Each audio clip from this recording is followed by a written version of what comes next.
tem mais, né? Não trouxeram a revista? Não, sério. Então nós estamos aqui, ó, veja comigo, lição 2. A gente vai vendo uma série de coisas, a gente pode ver aqui, ó, faltando um pouco sobre características das parábolas, principais ensinamentos, multidões. Nós temos que entender a diferença entre parábolas ditas aos discípulos e parábolas ditas às multidões, parábolas que evidenciam detalhes do reino de Deus. Essa mesmo da lição 2, todas elas são parábolas que evidenciam o reino de Deus, né? Lembrando aqui, irmãos, a expressão reino de Deus em Marcos aparece 14 vezes. Mateus usa reino de Deus ou reino do céu, a gente vai ver aqui rapidamente que é a mesma coisa. Quem está procurando a diferença entre reino de Deus e reino do céu, está procurando chifre, cabeça de cavalo, vai achar, né? E Lucas 34 vezes. Então veja bem que quem mais fala disso é Mateus. Por quê?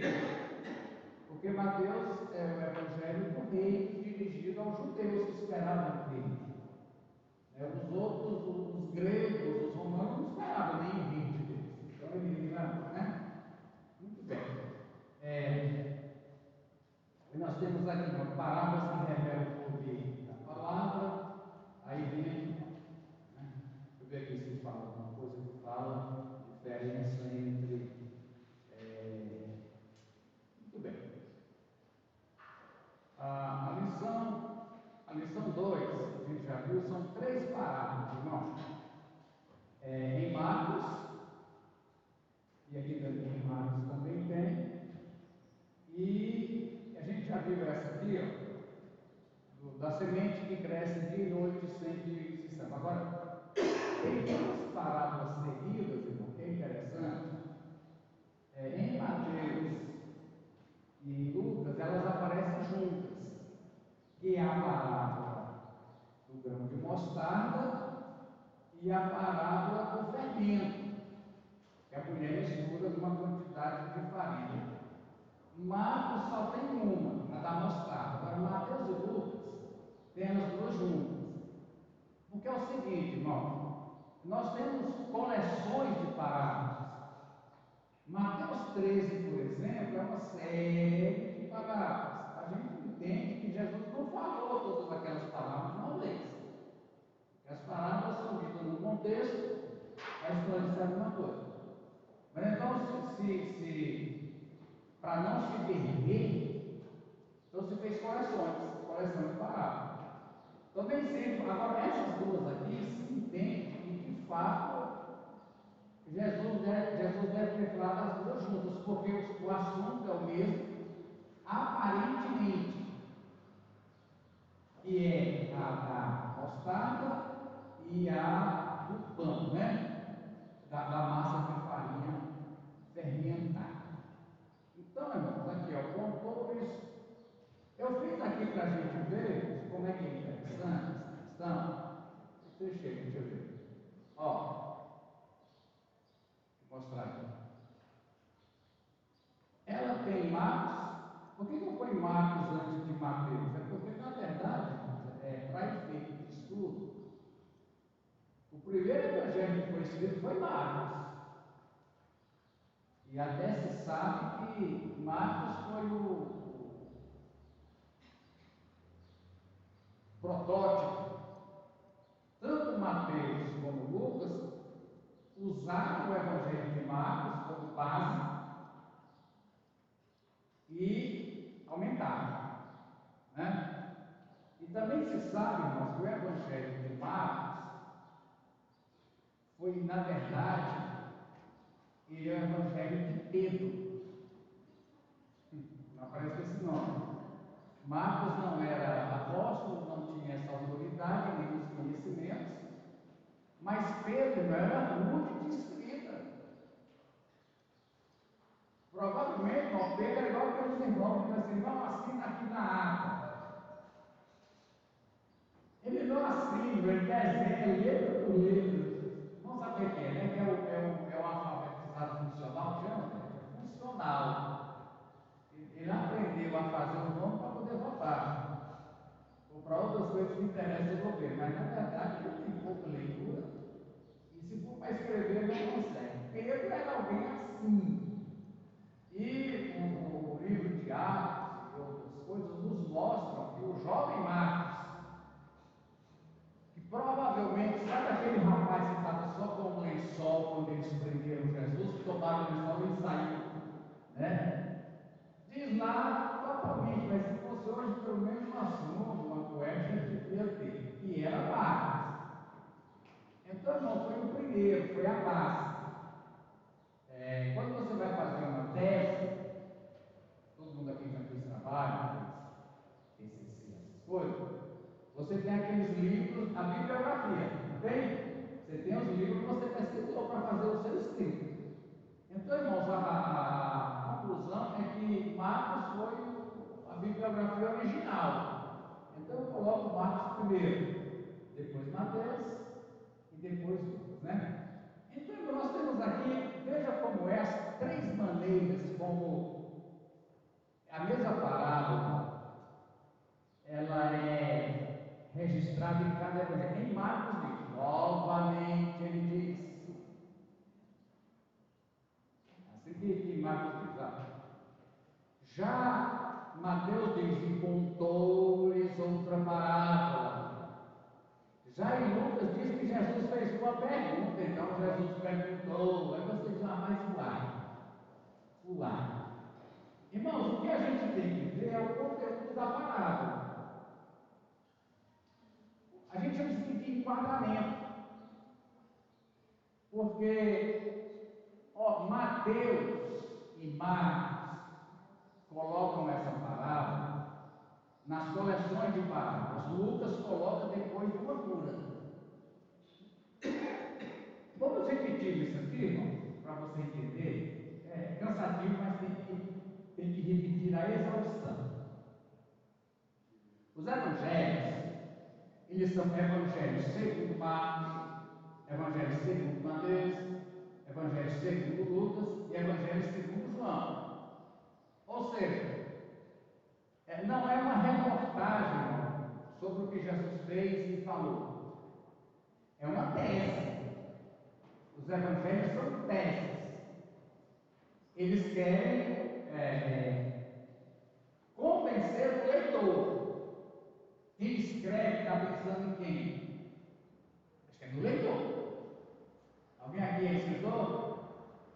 Pretende ser? Aleluia. Tem uns cursinhos bem facinhos para você aprender. Não é assim que você vai escrever. Tem uma quantidade de parágrafos, tem que ter tantas palavras ou letras, não pode ser tão grande, etc. Né? Mas, então, irmãos, nesse intuito de convencer o seu leitor, cada um dos evangelistas, então ele começa traçando uma narrativa. Marcos começa de João Batista, não tem nada antes, começa de João Batista e vai para frente.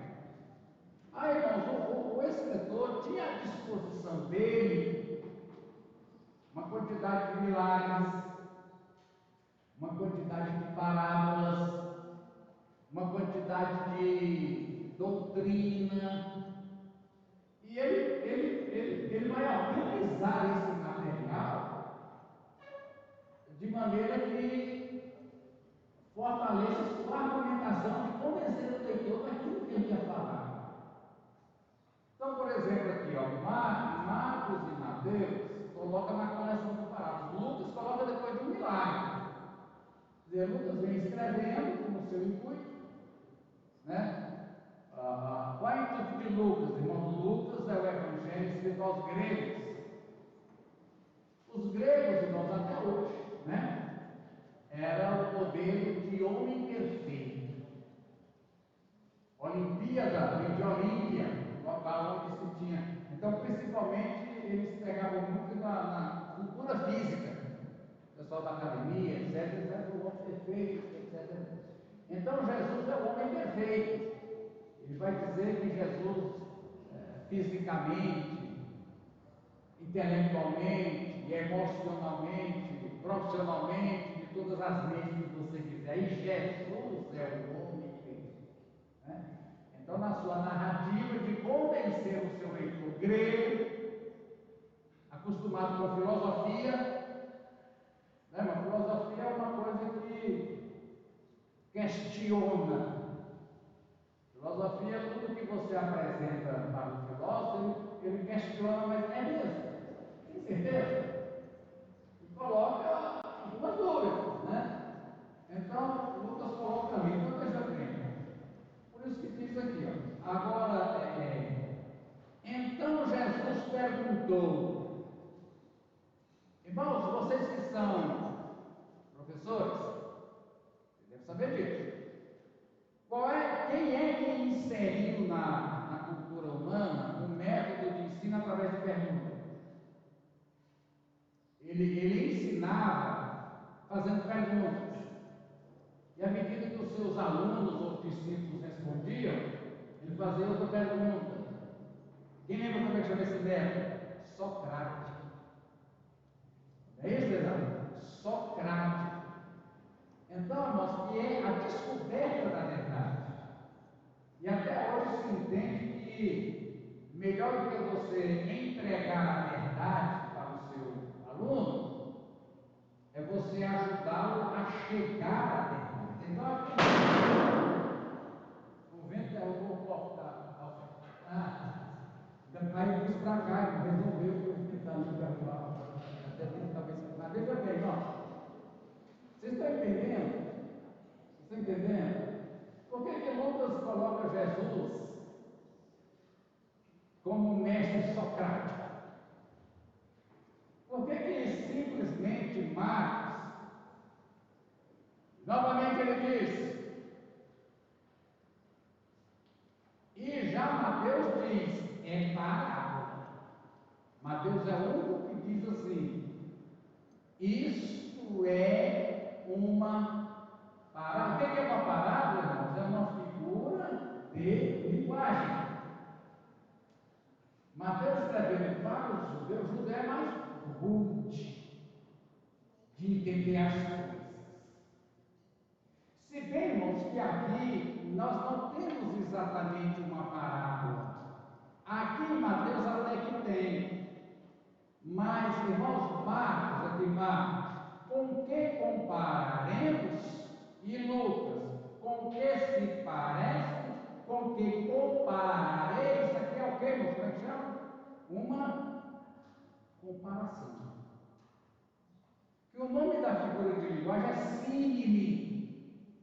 Uma coisa que é semelhante a outra coisa. Estão entendendo a questão? Mateus diz que é parábola. Marcos e Lucas não diz que é parábola, ele diz que Jesus perguntou: com que eu vou comparar? E o que, irmão? O reino de Deus. O reino de Deus. Os irmãos que têm dúvidas sobre o reino de Deus e o reino do céu, olha aqui. Segundo Marcos, Jesus disse: com que compararemos o reino de Deus? Segundo Lucas, com que comparei? E a mesma palavra Mateus colocou o reino dos. Então, irmãos, para de procurar a diferença entre reino de Deus e reino do céu. Você vai achar cabelo e ovo.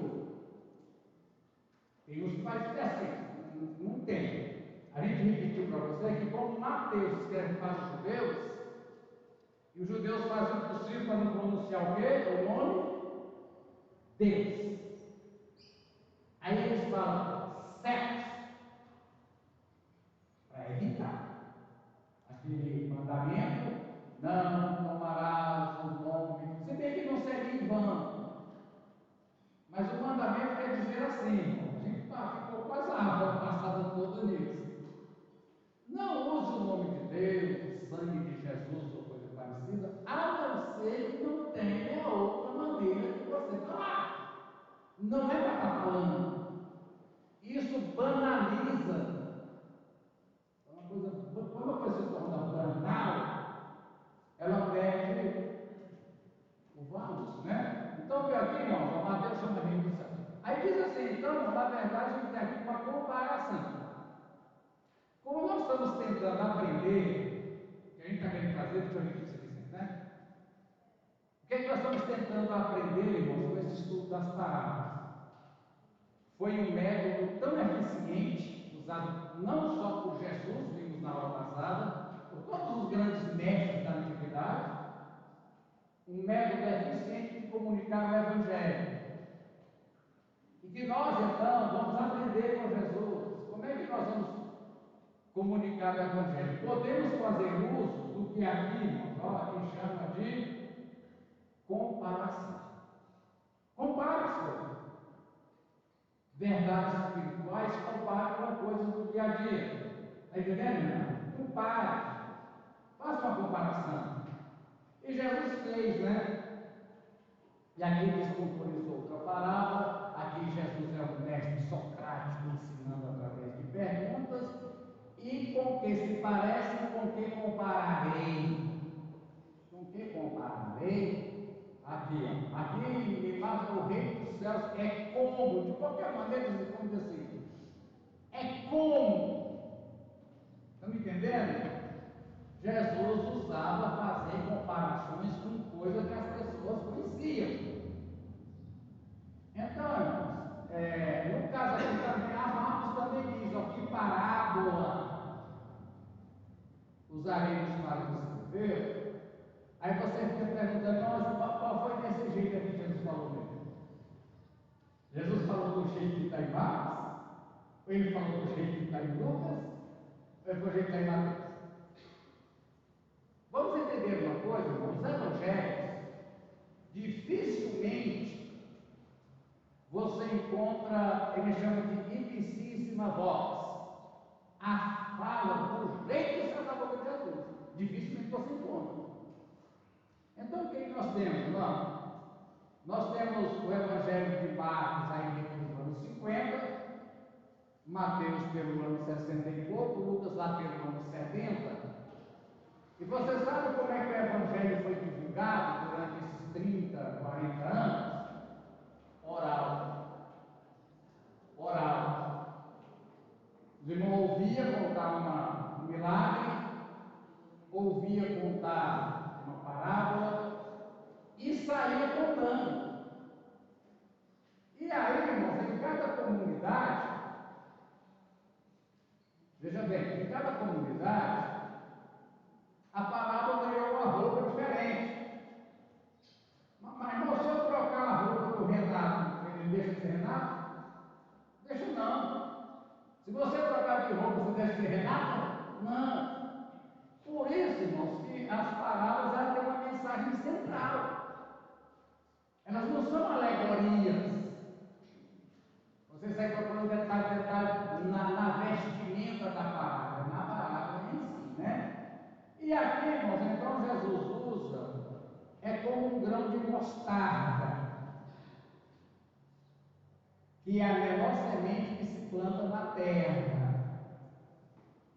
Mas eu tenho aqui deixa eu ver se eu acho que eu vou dizer mais ou menos quantas sementes de mostarda para dar um quilo. Deixa eu ver se eu acho isso aqui.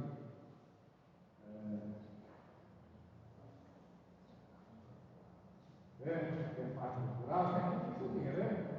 Comparação do acontecimento, é aqui, cultural, formação cultural, ó. Muito bem. Mas eu sei, meu, que aqui diz até quantas 1000 sementes de mostarda para dar a grama. Né?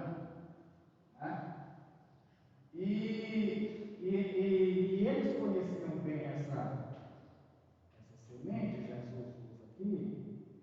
Aqui, irmãos, em Marcos, ela é comparada, é um contraste. Ela é a menor semente e se torna uma das maiores plantas. É um contraste entre o que é bem pequenininho e o que é bem grandinho. A semente é uma das menores. E, inclusive, aqui, né, Marcos diz assim: planta. Uma planta. E aqui diz o seguinte, irmão, lá em Marcos diz: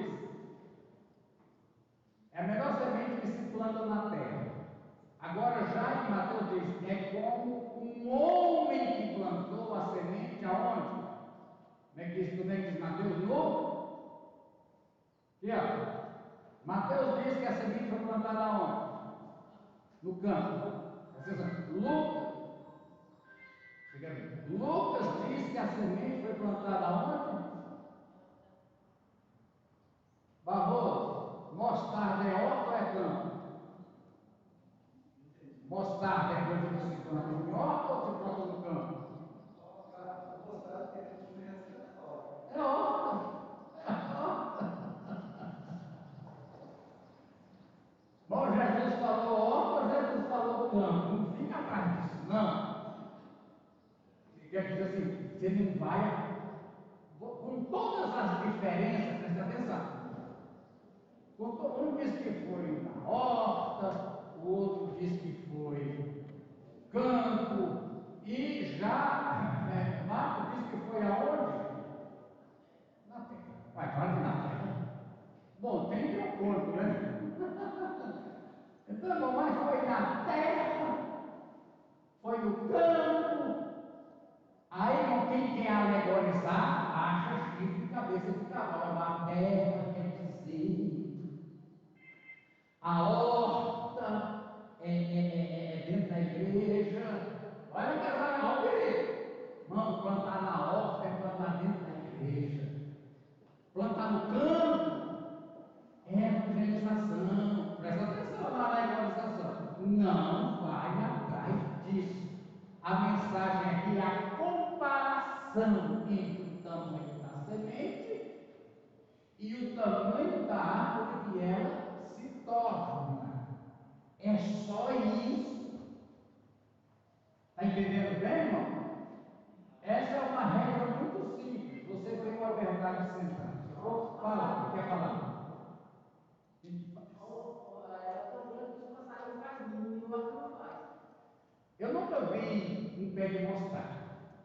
Alguém já viu? Agora, interessante exatamente o que é que fala aqui, ó. Interessante é que diz. Eu estava vendo esse detalhe, ó. A folha é muito grande. Isso aqui também destaca, irmão. A folha é muito grande. Mas aí, irmãos, um detalhe que todas elas dizem, você tem que prestar atenção nessas três diferenças aqui, ó, Marcos, Mateus e Lucas. O que é que elas falam tudo igual? Todas elas dizem assim, irmão, as aves do céu. Marcos diz, pode se abrigar na sua sombra. Mateus diz, as aves dos céus fazem os seus ninhos. Lucas diz, as aves dos céus fazem os seus. Então, irmão, tem um elemento interessante, que são as aves do céu. Elas se tornam, todas as três dizem, interessante, que são tão pequenas. Planta no campo, planta na terra, planta o que você quiser. Mas quando ela cresce, as aves dos céus vêm fazer ninho, vêm ficar na sombra, vêm se abrigar nessa árvore. Essa coisa aqui é interessante. Irmãos, o que é que a gente estava. A gente sabe que a igreja, tanto que a nossa lição diz assim, nossa lição diz assim, a personalidade da igreja em face do seu crescimento. Como é que a igreja, logo lá pelo ano 60, 70, e hoje alguém pode querer fazer essa leitura, entendeu que essa parábola falava da demora. Você não planta a semente hoje, mas aqui, irmão, desse material que eu tenho, que eu tentei mostrar para vocês,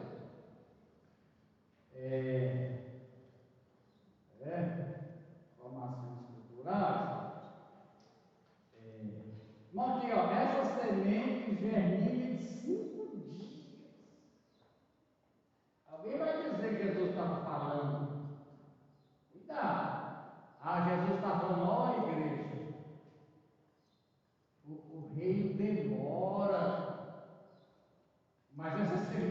diz assim, e rapidamente alcança 10 pés, e tem folhas muito largas, principalmente na base, que o Barroso colocou aí, né?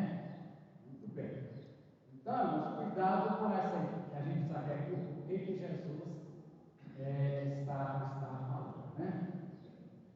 Mas, pastor, mas não existia, ele não fala que existia tipo uma mostarda selvagem também? Muito bem, então, irmãos, exatamente, aí vem dizendo, aí alguns explicam assim, irmão. Agora o Antônio colocou uma coisa interessante. Só existe uma espécie de planta de mostarda? Não. Entendeu? Então,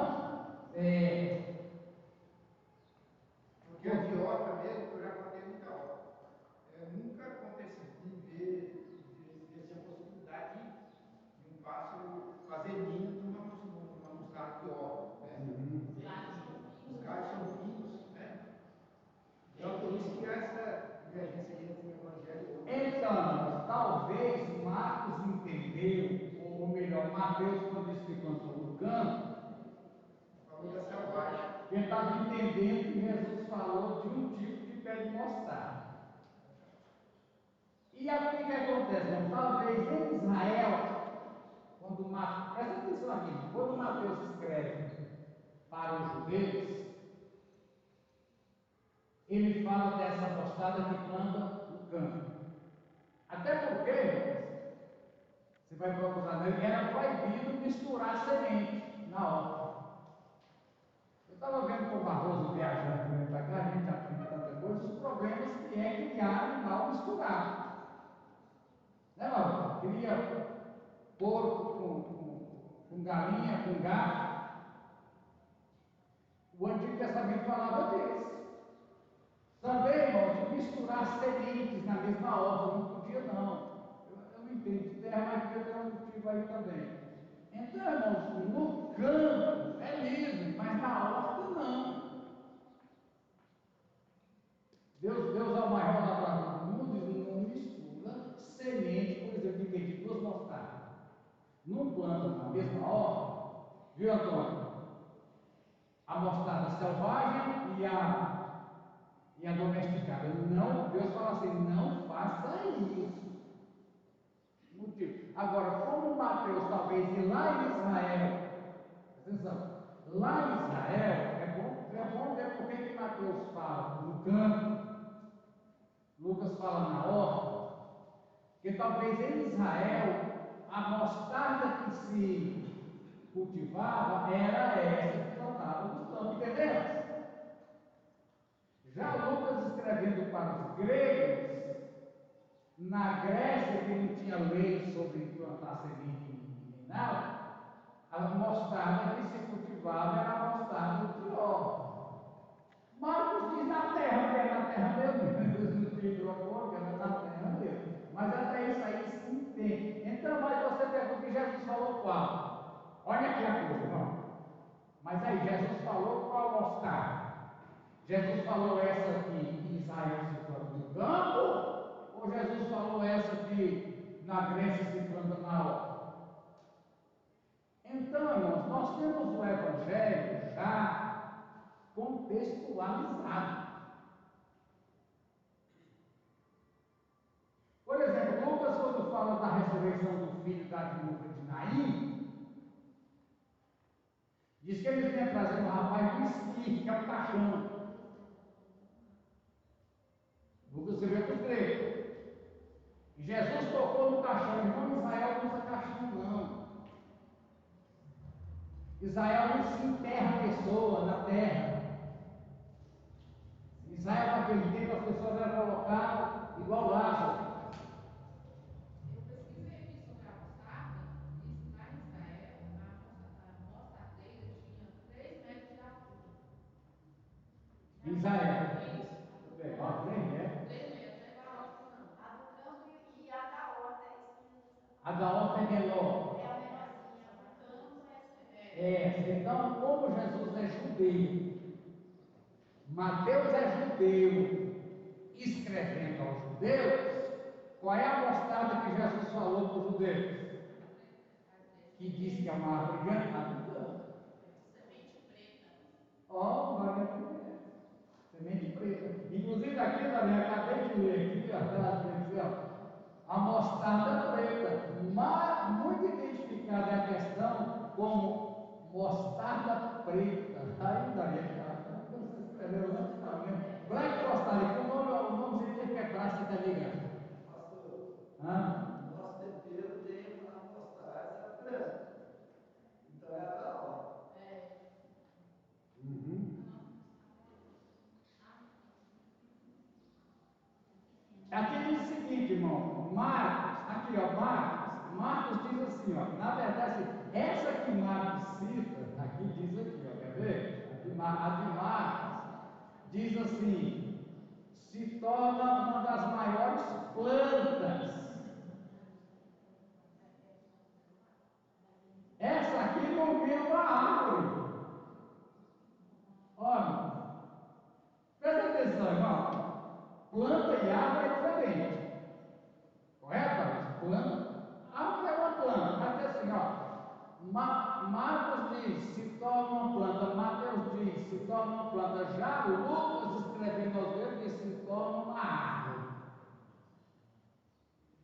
Então, quando é que nós vamos chegar aqui? Eu vinha falando da ressurreição do filho da viúva de Naim, e Jesus tocou no caixão. Se Jesus fala, se Lucas disse para os gregos, eles iam levando o defunto numa rede, mas que povo esquisito, na rede, aí vai jogar no buraco, e joga terra em cima da rede, e tudo.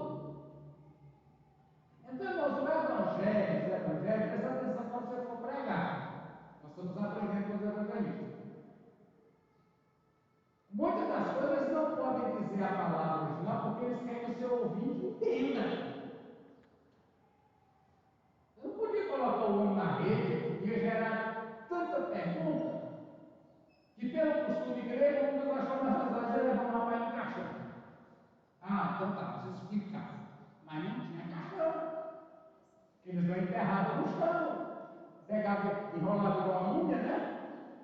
Carregava botava no varal, levava o defunto, chegava lá, botava dentro de uma pedra e tampava. Então, por exemplo, quando você vê aquela da casa construída sobre a areia e a casa construída sobre alicerce, você vê que alguns elementos da natureza que aparecem em Lucas são uns, em Mateus são outros, porque os climas são diferentes lá. Então, meu irmão, o que nós temos é uma adaptação dos evangelhos, são uma adaptação da mensagem de Jesus, não é exatamente. Agora a gente pergunta, e quando Jesus contou essa parábola, essa e a outra, porque elas vêm juntas, né? A outra é essa aqui, ó, a do fermento, elas vêm juntas.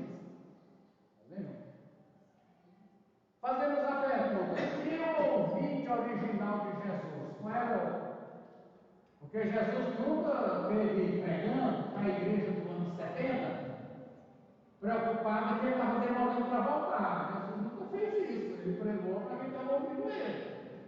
A igreja do ano 70 e a igreja do ano 2023 é que busca das palavras de Jesus explicação para perguntas que estamos fazendo hoje. Eu até coloquei aqui, irmão, para não esquecer, ó.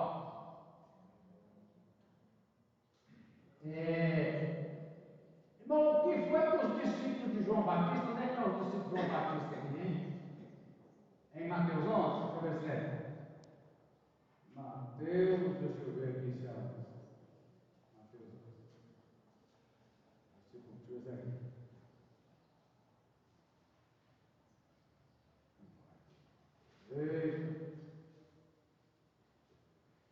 Os mensagens, pensa aqui, irmão.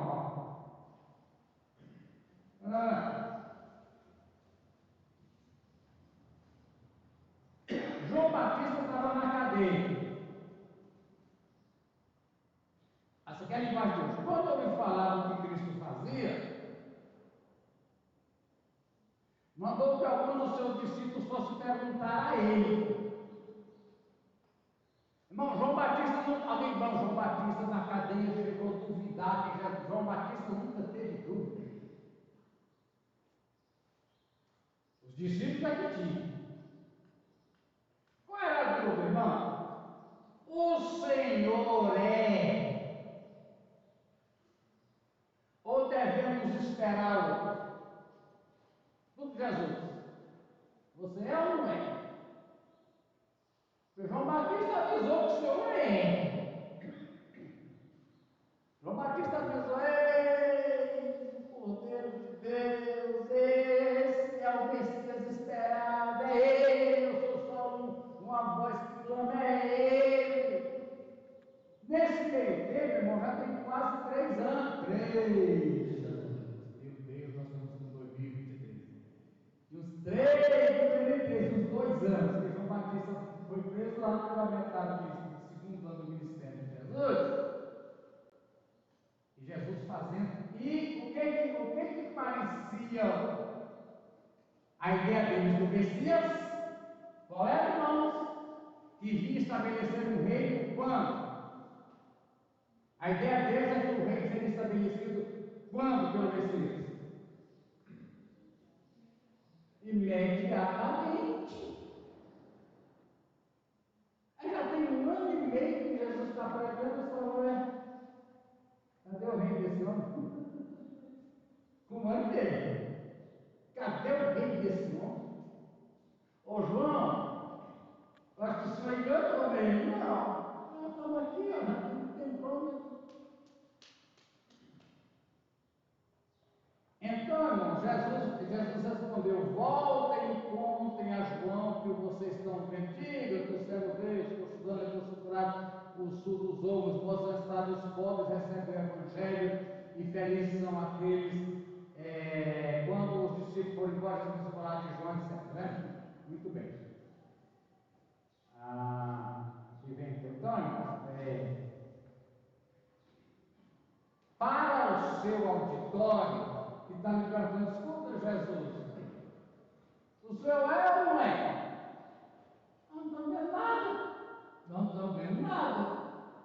Então, irmão, para esse, Jesus diz aqui essa palavra, né? O que é a palavra? Jesus traz aqui, está mostrando. O reino de Deus, ou segundo Mateus, o reino dos céus, ou segundo Lucas, o reino de Deus, é como um grão de mostarda que um homem semeou. Lucas não fala da pequenez do grão de mostarda. Lucas não fala disso. Quem fala que é menor semente é Mateus e Marcos. É pequeno. Você não enxerga muita coisa quando é semeado.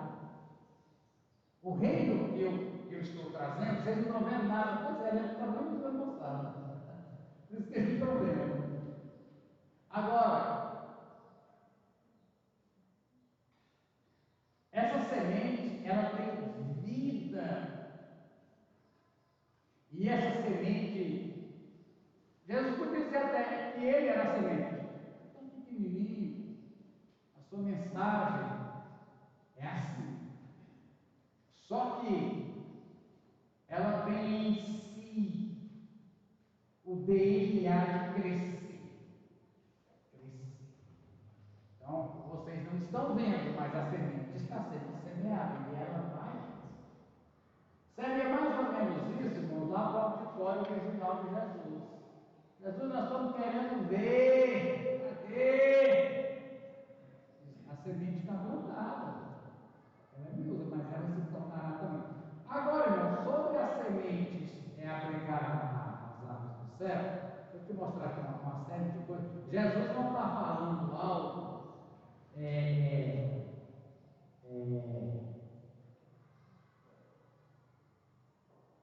que não era conhecido, não. Os profetas já falavam disso.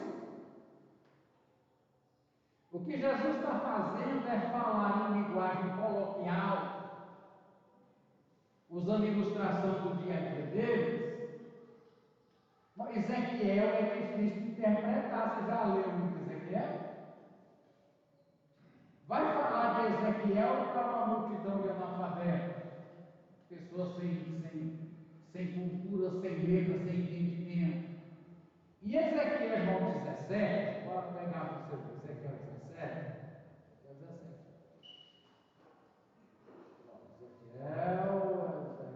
Ezequiel 17, eu vejo não.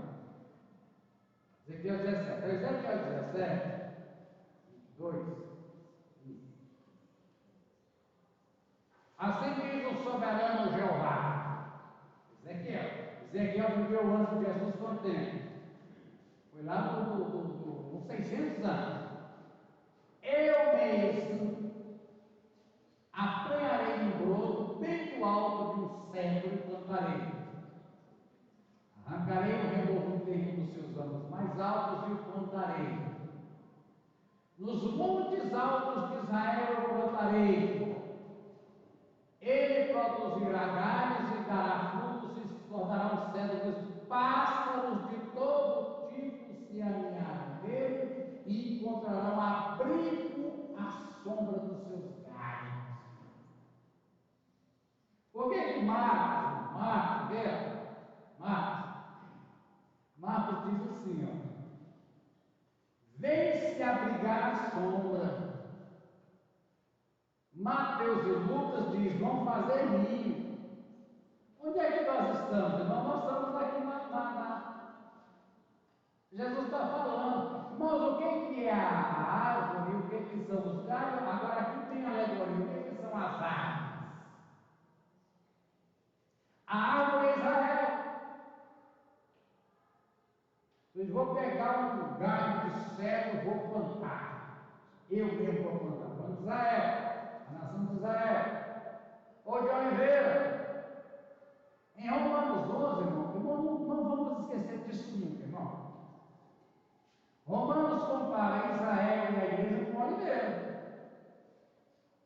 Havia uma oliveira que era Israel. Em Romanos 11, todo mundo já leu isso, né? Os oliveiras aí que eu falei. Aí, irmãos, foi feito um enxerto. Geralmente a nós faz enxerto no trem bruto, né? Oliveira brava. Igual para laranja, faz logo de limão. Cavalo é resistente.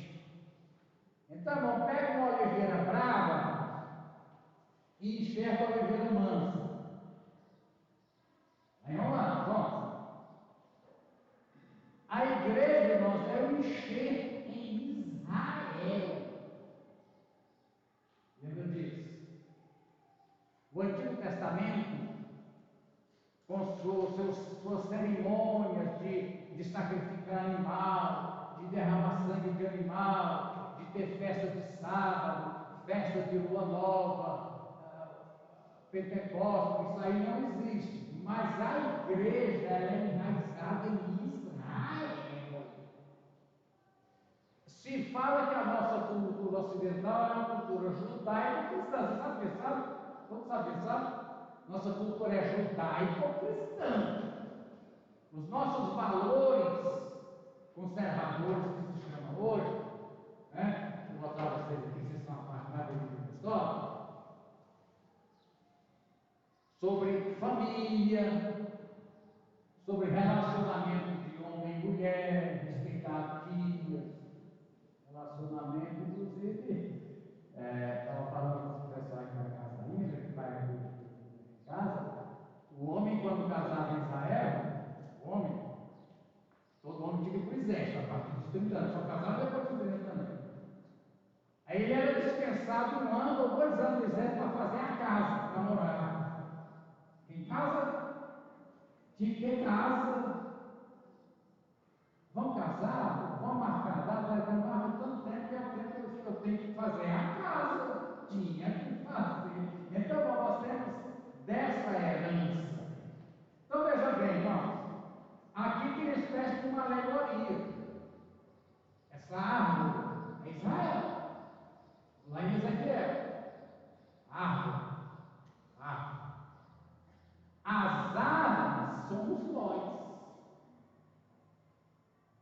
Israel vai crescer e Israel se tornará abrigo para todas as aves do céu.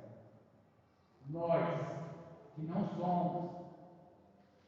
E que lá, segundo Romanos 11, diz assim: não esqueça que você é um enxerto.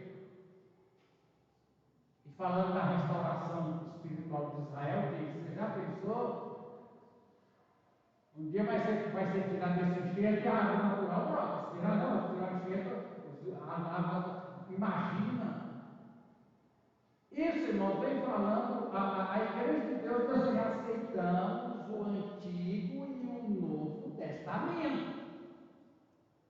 Nós temos que procurar sempre quais raízes do Antigo Testamento que nós estamos enraizados. A gente não joga fora o Antigo Testamento, nós jogamos fora a lei cerimonial. Os mandamentos são os mesmos, família, criação de filho, a gente aprende tudo. Quando tem estudo sobre criação de filho, é tudo no Antigo Testamento. Quando tem encontro de casal, é tudo no Antigo Testamento. Nossas raízes são judaicas. Né? E aí, sobre essa perseguição aos judeus, agora o Irã está contratando mercenários ingleses para atacar Israel. Coisa contra Israel. Irmãos, é a cultura, são os valores. Apesar que Israel hoje é igual ao Brasil. Tem droga, tem gênero, tem tudo. Mas a escritura não mudou. Entendemos isso aqui? Então, essa comparação que Jesus estava falando sobre essa questão do que é pequeno. Agora, como é que a igreja, hoje, como é que a igreja usa isso aqui hoje? Ó, não tenha medo dos pequenos começos. Eu vejo hoje a igreja da Chapada Gaúcha, uma das maiores igrejas de Deus da nossa região. Sabe como é que começou? O ministério de homens aqui dessa igreja encheu uma caminhonete, a gente leva de caminhonete, né? Encheu a caminhonete e foi lá fazer um trabalho. Nem estrada tinha. Foi uma vez, outra vez já foi duas caminhonetes, ninguém viu nada. Fazíamos o culto, quem era o presidente dos homens era o irmão Jair. Aliás, ele mudou aqui para a cidade, vamos ver se ele volta, vamos puxar ele para cá, né? Está morando aqui, depois de Rony, aqui novamente.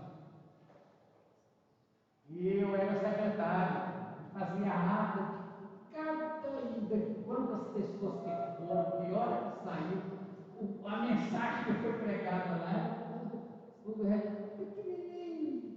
Cajueiro era uma coisa que uma vez por ano ainda tem a festa de São Raimundo Nonato, ou Santinho Cachaceiro, eles faltam lavar o cajueiro aqui, na beira do rio ali, Carinhanha.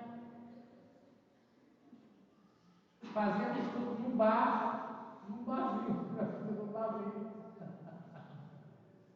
Irmão, cresceu e virou a igreja da Chapada Gaúcha.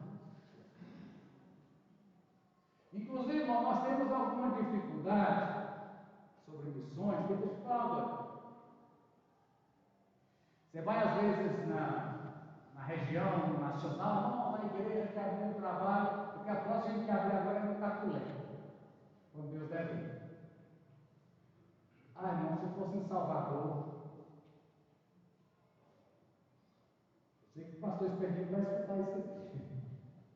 Na igreja de Deus em Salvador, sempre, pelo menos quando eu fui uma vez, dava medo, era um barranco assim, ó. Um negocinho de 3x5, o pastor dormia lá de noite, podia fazer os cultos. Mas aí abrimos igrejas em Salvador. Você vai, não abrir não, no Catulé, como é que lá vai 15 casas? Vai distante. Essa parábola da semente da mostarda fala para a igreja hoje: não tenha medo de coisas pequenas no começo. Brejão. Bom, desde quando que não vai vendo brejão? Hoje brejão é uma maravilha. Antigamente, né? Olha lá o trabalho que tem. E dali vai se expandir naquela regional. Né? A igreja colocou lá templo, com carro, lá conhecer, viu, irmão? Tá bom? Conhecer lá. Então, irmãos, hoje a leitura que nós fazemos é o seguinte: a igreja não tem que estar preocupada em abrir trabalhos em centro de cidade. Não. Jesus, irmãos, o que mais acontece, você lê no sinótico, é que Jesus andava pelas aldeias, vilas e povoados. Jesus não abriu igreja em Jerusalém, não. A igreja que abriu em Jerusalém depois do Pentecostes. Jesus abriu nos povoados, nas vilas, nas aldeias, na periferia. Jesus trabalhou, irmãos, na periferia de Israel. Só que era um movimento circular. Ele começou na periferia e o ciclo foi fechando. Ele foi chegando até que chegou em Jerusalém e conquistou Jerusalém. A gente fala aqui em Mambaí de ajeitar as cabeceiras. Ele fala assim: vamos abrir um trabalho, vamos ser aonde? Aquele lugar se abastece em Mambaí. Posto de saúde é aqui, farmácia é aqui, não sei o que mais é aqui, só não bota aqui. Está vendo a rixa dos sustentabilidade? Porque só não vai botar aqui. E você vai lá e vai ajeitando.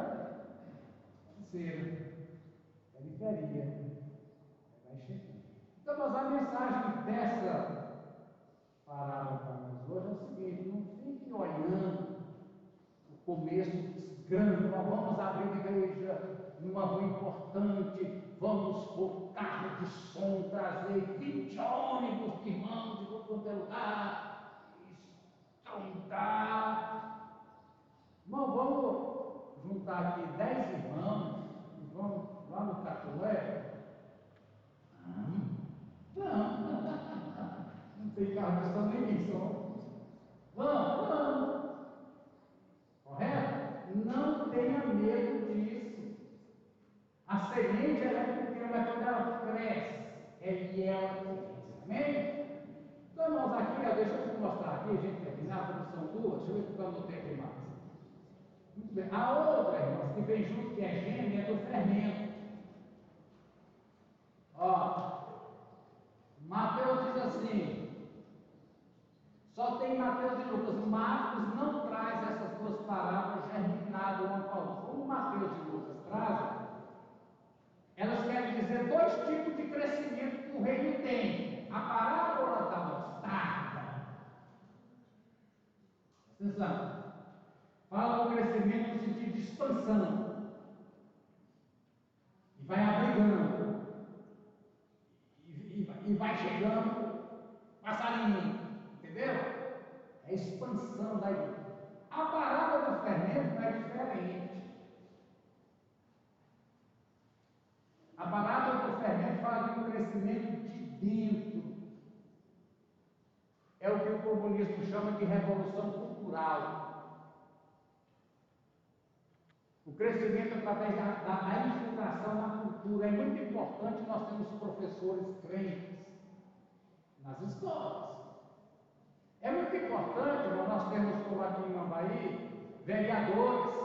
Temos aqui nessa manhã o Zé Cirino, secretários municipais, temos o irmão Oséias, tem mais algum outro aqui, Oséias? O prefeito é crente, a primeira-dama é crente, o secretário de esporte é evangélico, secretário de esporte é evangélico. Aí você vai procurando o secretário de saúde também. É a presença, irmãos, da igreja no tecido social. Estão me entendendo isso, Renato? A presença. Renato, instrutor de autoescola. Quem fornece internet é uma família da igreja. Neto, Joécio, todos os demais que trabalham lá, que são primos também. Júnior. Supermercados. Então a igreja está presente no. Irmão, e essa presença da igreja no tecido social, ela é importante. Não foi tão importante para mim, antes de ser pastor, eu trabalhei 7 ou 8 anos no colégio estadual.